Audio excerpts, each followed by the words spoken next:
hello लोगोफोर नोंथांमोननि थाखाय लेटेस्ट आपडेट लाना फैदों बेनो जाबाय पिआरसि नि बाथ्रा लानानै गोदान अफिशियेल नटिफिकेशन आउट खालामबाय एसएलपिआरबी अफिशियेल वेबसाइटआव आसा खालामो नोंथांमोना भिडिअ नायनानै मोजां मोनदोंबा लाइक खालामबानो जाबाय आरो नोंथांमोना चेनेलाव गोदानै फैदोंब्ला साबस्क्राइब खालामना लानो हागोन बेबादि इनफरमेटिभ भिडिअ मोनबाय थानो बड' जब इनफो इउटिउब चेनेलनिफ्राय दा गोबां सिगाङाव जोंहा बेले बेजे जादोंमोन पिआरसि नि बाथ्रा लानानै दा बेखौनो एसएलपिआरबी अफिशियेल हम पेजआव पाब्लिश खालामबाय जे पिआरसि नांगौना नांमारा बेनिफ्राय जायफ्रा भटार कार्ड होदोंमोन नोंथांमोना एक्सेप्ट जागोन ना जाया आधार कार्ड होनायफोरा बिनि सायाव जों गासिबो डिटेल्सखौ दानिया जोंहा नायनोसै फैदो अफिशियेल नटिफिकेशन दा बेयाव जों अफिशियेल नटिफिकेशन नायबाय भिउ खालामबाय लेटेस्ट आपडेट 8 जानुवारिनि नोंथांमोननि थाखाय मोजां रादाब थ' नोंथांमोना जिंगासिनो गैया गासैबो एक्सेप्ट जागोन जायफोरा आधार कार्ड भटार कार्ड नोंथांमोना जायखिजाया होदोंब्ला एड्रेस प्रुफ होबानो नोंथांमोना एक्सेप्ट जासिगोन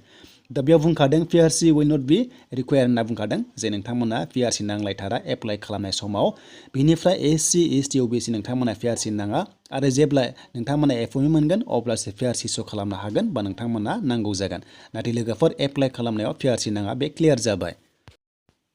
दा लोगोफोर आं सिगाङाव मोनसे बाथ्रा बुंदोंमोन जे पिआरसि गैयाब्लाबो जों एप्लाइ खालामनो हायो नाथाय बेखौ एसएलपिआरबीआव माब्ला आपल'ड खालामगोन बेनि सायाव बुंदोंमोन नाथाय दिनैसो आपल'ड खालामबाय मानोना गोबां खस्थ' खालामनांबाय आरो गोबां बिथांमोना जायफ्रा केन्डिडेट थ' नोंथांमोना गोबां माखासे प्रब्लेमाव गोलैनांदोंमोन जेरै डमिसाइल खालामनाय इस्यु खालामनाय पिआरसि एप्लाइ खालामनाय नाथाय बे नटिसखौनो सिगाङाव होनायमोनब्ला थाबैनो जोंहा एप्लाइखौबो खालामनो हागौमोन आरो माखासे प्रब्लेम फेस खालामनाय नङामोन दा लोगोफोर दाबो जेबो नङा नोंथांमोना जायफोरा पिआरसिनि अनगायै जेरै डमिसाइल एबा नोंथांमोना आधार कार्ड बा नोंथांमोना भटार कार्ड आपल'ड खालामदोंमोन रिजेक्ट जाया नोंथांमोना एडमिटआ 100% फैगोन थ' नोंथांमोना जास्ट प्रेक्टिस खालामदो आरो लोगोसे नोंथांमोना रिलि होनो रेडि जादो थ' बेनि सोमोन्दै लोगोफोर लेटेस्ट आपडेट आसाम पुलिस